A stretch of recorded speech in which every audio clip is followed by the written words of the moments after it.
Le 22 octobre 2013, vers 5h45 du soir, il faisait déjà presque totalement nuit, elle m'a dit « Henri, je veux qu'on fasse un break. » C'est là.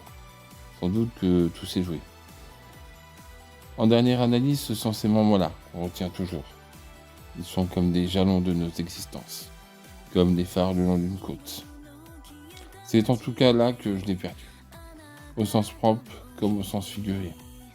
Je suppose que commencer cette histoire à bord d'un ferry est assez logique, non ?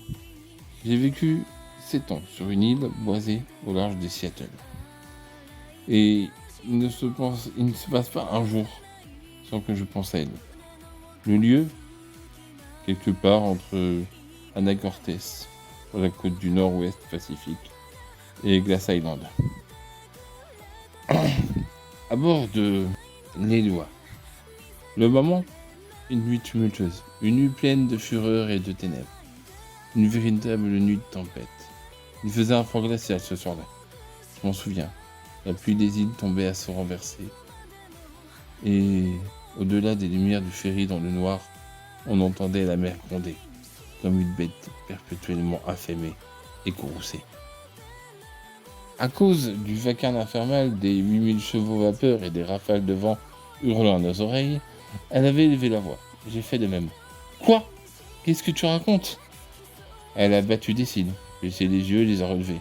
« Je sais que j'aurais dû t'en parler plus tôt, mais parler de quoi ?» Et je dis « Naomi, parler de quoi ?» Avec ce foutu boucan, j'étais obligé de hurler. Moi aussi, pour me faire entendre. Le ferry tanguait, nous contraignait presque à danser sur place. Nous nous trouvions sur le pont inférieur, ouvert à tous les vents, près des voitures, alors que les autres passagers étaient douillettement assis là-haut, bien au chaud, dans le pont supérieur, fermé, à se raconter leur journée.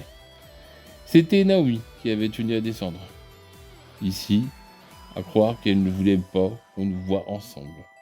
Henri, je veux qu'on fasse un break, une pause pendant un moment, le temps d'y voir plus clair. Il est arrivé quelque chose. J'ai besoin de réfléchir, j'ai besoin de comprendre. Quoi ? Qu'est-ce que tu racontes ? Comprendre quoi ? Je ne comprenais rien, pour ce qui me concerne. Le vent a soulevé la petite mèche brune qui émergeait de sa capuche. Elle a levé les yeux, les a posés sur moi. Henri, j'ai découvert la vérité. Elle a planté son regard dans le mien. Naomi avait des yeux améthystes, avec des nuances myosotis et lapis lazuli. Un cercle plus sombre, presque noir autour de l'iris. Et une cornée opaline. Des yeux de chat. Quelle vérité, j'ai demandé. J'ai été pris d'un vertige, ma tête s'est mise à tourner. J'ai découvert qui tu es. Voilà, ça a commencé comme ça. Une séparation. Comme il y en a des millions chaque année. Une époque où tout le monde veut du bonheur, sans en payer le prix. Nous avions 16 ans, cet automne-là. Qui je suis ? Mais mon Dieu, de quoi est-ce que tu parles ? Cette fois, elle n'a pas répondu. Pourquoi tous ces mystères ? J'ai dit. Pourquoi tu m'envoies plus de textos ? Pourquoi tu me fuis ? Qu'est-ce qui se passe, Nao ? J'ai senti mes intestins se nouer. Cela faisait 1 semaine à présent que j'avais un pincement au cœur, chaque matin au réveil, en contemplant l'écran vide de mon téléphone. Pas de texto. Chaque fois, le constat me filait la nausée, jusqu'à ce qu'il y ait quelques jours encore, pas un seul matin ne se passait sans que je trouvasse un petit message tendre au réveil. Juste quelques mots, dont chacun témoignait de la profondeur de nos sentiments. De même que j'en envoyais chaque soir avant de m'endormir. Celui d'hier était un brin grandiloquent.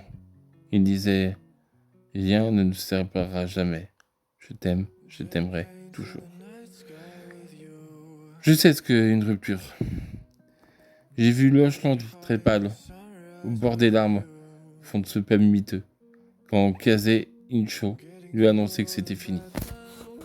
J'ai vu Tess Parson, une fille bien, ravagée pendant des semaines, quand cette salope de Shana McFarlane a diffusé une vidéo où on voyait Danny Lovaz, l'ex-copain de Tess, jurer ses grands dieux que Tess n'avait rien pour lui. Je sais ce que c'est qu'une rupture, mais pas moi. Pas Naomi. Pas nous. Ça ne pouvait pas nous arriver. Naomi, c'était pour la vie. Jusqu'à ce que la mort nous sépare. Tel était notre mantra.